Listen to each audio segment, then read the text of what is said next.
Čau! Tā kā es laiku pa laikam no cilvēkiem saņemu jautājumu, kas tad īsti ir tas, ar ko es nodarbojos, ko tad es īsti daru un kur tad to, ko es te daru, kur es to esmu iemācījusies, apgūst, kā līdz tam esmu nonākusi, tad es saprotu, ka es varētu nedaudz par to pastāstīt šeit. Es, protams, nevaru pastāstīt par visām tām lietām šajā īsajā formātā, kas ir tas, ko es daru, ko cilvēki pie manis var saņemt, iegūt un tā tālāk, un kas ir patiesībā ir arī lietas, ko es daru, praktizēju, bet ko es tā īsti publiski neesmu palaidusi, tā kā tur arī ir veseli tāda čupiņa arī ar lietām, bet par ko es varu tagad pastāstīt? Es varu pastāstīt par enerģētiskajiem lasījumiem, jo tā šobrīd ir tā lieta, kas visvairāk ir izpeldējusi priekšplānā visām pārējām lietām, un tas ir tas arī, par ko es visvairāk publiski esmu minējusi, runājusi, ka tas ir tas, ko cilvēki pie manis var saņemt, un tad līdz ar to jautājums ir tāds, kas vispār ir tie enerģētiskie lasījumi tādi. Un enerģētiskie lasījumi, tie tā tad ir lasījumi par dažādiem enerģētiskiem centriem cilvēka ķermenī vai smalkajos ķermeņos. Klasiski tiek runāts par 7 centriem, tātad 1, 2, 3, 4, 5, 6, 7. Protams, ir tā, ka ķermenī atrodas daudz vairāk centru.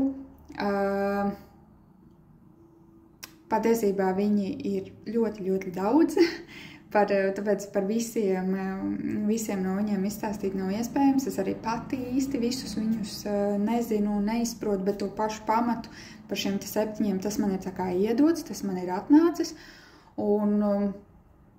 jā, kur tad es to esmu apgūst, kur es to esmu mācījusies, jo patiesībā es neesmu nekur gājusi mācīties par šiem te centriem pie kādiem citiem cilvēkiem, meistariem, speciālistiem, skolotājiem un tā tālāk. Šī informācija priekš manis ir salikusies,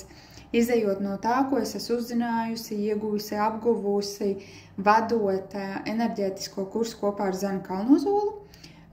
Kurs, kas saucās Satikt sev 7 pasaulēs, un tad mēs katrā ciklā gājām cauri savai pasaulē, katram enerģētiskajam centram, un tad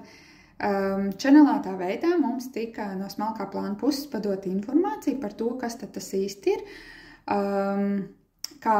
katrs centrs izpaužās cilvēka dzīvē, kādas jomas ietver, kas notiek tad, ja viņš ir harmoniskā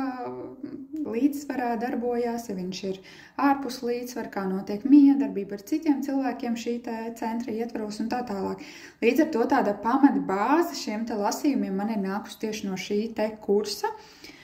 kurā es biju gan kā dalībnieks, gan kā kursa vadītājs, un līdz ar to, jā, tas ir pamats. Tad otra lieta, kā es vispār čekoju cauri, tā kā,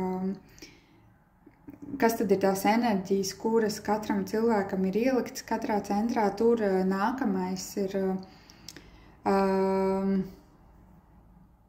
informācija un zināšanas, ko es esmu saņēmusi mācoties par likteņu matrici, jo tā patiesībā ir likteņu matrices struktūra, likteņu matrices karta, no kuras es bieži vien lasu to pamata informāciju par cilvēku. Un šeit droši vien rodas jautājums, kāpēc es tos nesaucu par likteņu matrices tā kā lasījumiem, bet viens no iemesliem, kāpēc es to nedaru, jo es jau pašā sākumā, tad, kad es arī mācījos kursos par šo tēmu, ir daudzas lietas, kuras es sajūtu, saprotu, redzu citādāk nekā skolotāji, kas man to ir pasnieguši. Un ir lietas,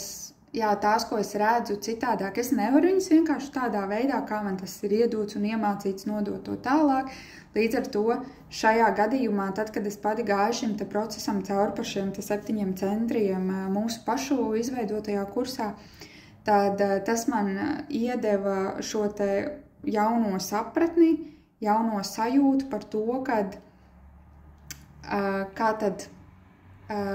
tas vairāk rezonē ar mani, kā es to redzu un kā es to sajūtu, kā tas izpaužās. Līdz ar to it kā likteņa matrica ir iedot kā tāda struktūriņa, kā tāds pamats tam visam. Tajā pašā laikā es viņu lasu diezgan ļoti atšķirīgā veidā, kā to dara citi likteņa matricas speciālisti. Un es vispār neesmu likteņa matricas speciālists. Es esmu gājusi kursos, es esmu mācījusies no dažādiem skolotājiem, tāpat arī pašmācības ceļā meklējot dažādu informāciju, bet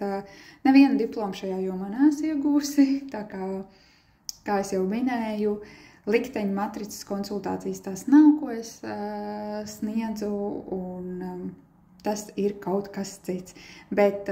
tas, ka tā ir likteņu matricas tā kā struktūra tam visam pamatā, tā ir taisnība.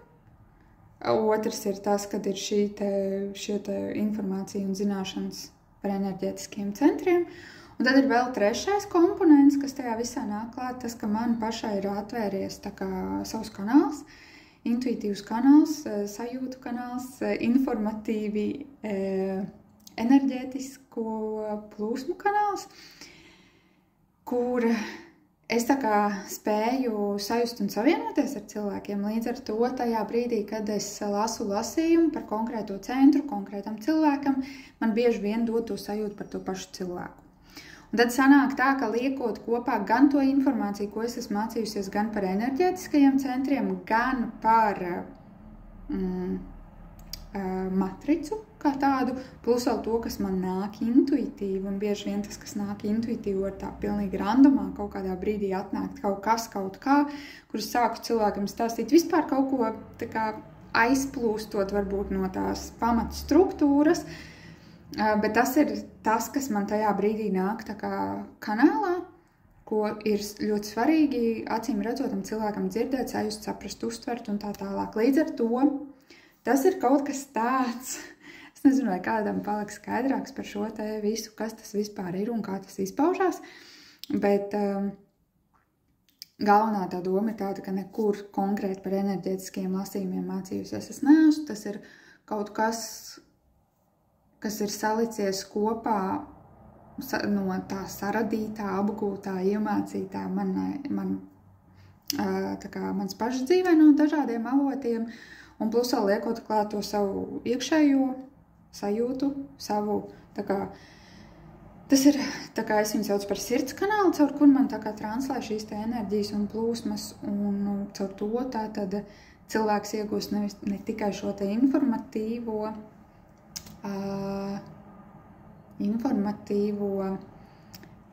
stāstījumu par to, kas ir kas un kā tas viņam izpaužās, bet arī tā kā energo tā kā tīrīšana šajos centros, tādu tā kā ģenerāla tīrīšana, ko nozīmē tā energo tīrīšana, tas nozīmē to, ka vai enerģētiski sakārtojumi, kā mēs citreiz viņus saucam, tas nozīmē to, ka ja cilvēkam kādā konkrētā centrā ir kaut kāds uzkāriens vai kaut kas tā kā ķerās vai tā kā neiet vai ir kaut kas varbūt pieredzēts, izstrādāts, tad tas vecais tiek tā kā smalkā veidā tā kā izņemts ārā, iztīrīts ārā, un pieņemsim, ja tas ir trešajā centrā, iztīrīts ārā, lai tas liekā bagāža, kas varbūt jau sen ir apgūta, izzināta, izprasta, pieredzēta, lai viņa var laisties prom, un tad, kad tajā brīdī, ka mēs iztīram lieko, veco, nokalpojušo, tad jau uzreiz ir tā kā tāds svaigāks gaiss šajā centrā ienāk, un tad plus vēl to, ko caur maniem šiem te pavadoņiem iepludina iekšā, lai viņš harmoniskāk tur vai padziedinās, vai pakārtojās, vai harmoniskāk, līdzsvarotāk tā kā darbojās uz priekšu, tad tas ir tas, ko piepilina arī enerģētiski klāt tajos brīžos, kamēr es lasu. Tā kā kas notiek tajā laikā, kad tas viss tiek darīts, citi cilvēki arī to parasti, ir cilvēki, kas to sajūt, viņi tiešām jūt, ka ir kaut kāds siltums sirdī, varbūt ir kaut kas, citreiz nāk kādam tīrīšanās process tajā dienā, pirms es aizsūtu lasījumu, jau ir kaut kāds jautājums jau ir izraudāts, tur varbūt kāds tur ir izdusmojies, uz kaut ko izlaidis kaut kādu emociju ārā vai kaut kā tam līdzīgi, bet tādā veidā tas tā kā liekais tiek atbrīvots, un pēc tam tad cilvēks var iet un skatīties un vērot, kas notiek viņa dzīvē, kā tas viss izpaužās, kā tas izskatās, kā viņš reaģē, vai viņš reaģē tāpat vai kaut kā citādāk, vai Vai varbūt tā līdz cilvēki reaģē kaut kā citādāk, varbūt notiek kaut kādas citādākas neierastas situācijas kā ikdienā. Tā kā jā, tas ir viss tas, ko man parasti pēc tam šie cilvēki, kuriem es lasu lasījumus, stāsta par to, ka par dažādām pārmaiņām, interesantiem, neparastiem notikumiem, ka cits varbūt kaut ko vairāk sajūt, cits varbūt vairāk kaut ko ierauga, pamana, varbūt attiecībās, varbūt savā dzīvē, varbūt savā darbā, varbūt kaut kā citādāk, vai reakcijas ir mainījušās. Tā kā jā. Tas ļoti, ļoti interesants process, un par to ir šie te lasījumi. Tā kā, ja kādam interesē, droši rakstiet man, jautājiet, piesakieties, tepat zem video es palikšu arī informāciju, cik kur kā kas maksā, un tad varbūt arī tiekamies pēc tam, kad es kādā no lasījumiem, kurā es šo lasījumu lasīšu arī tieši tev. Paldies!